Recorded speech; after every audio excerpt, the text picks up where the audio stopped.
कधीपासून रद्दी द्यायची असं ठरवलं, पण नुसतं ठरवतच होते. पण आज असा निश्चय केला की आज लवकर उठून सगळी कामं आवरून पहिले रद्दी द्यायचं काम करूया. कारण की 3-4 महिने झाले खूप सारी रद्दी साचली होती. म्हटलं आज तरी ती नक्की देऊन येऊया.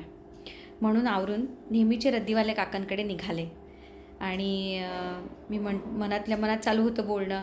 आज काका म्हणतीलच, खूप दिवसांनी आल्या ताई, किती रद्दी साचली आहे आणि नेहमीप्रमाणे गप्पा सुरू होतील असं म्हणून मी तिकडे गेले. आणि ते रद्दीवाले काका काय करायचे, आपण जर सामान घेऊन आलं ना तर ते रद्दी उतरून घ्यायचे स्वतः गाडीवरनं. म्हणायचे की तुम्ही नका उतरवू ताई, खूप जड आहे, थांबा मी घेतो, म्हणून पटकन ती रद्दी ते आपल्या हातातून घ्यायचे. तर असंच मी गेले आणि मला तिकडे काका नाही दिसले.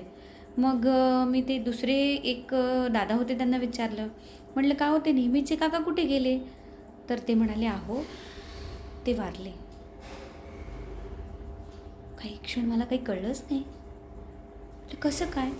म्हणे सकाळी रद्दी घ्यायला आले, लोकांशी बोलले आणि माझ्यासोबत चहा पिला आणि दुपारी घरी गेले जेवायला, तर त्यांना अटॅक आला.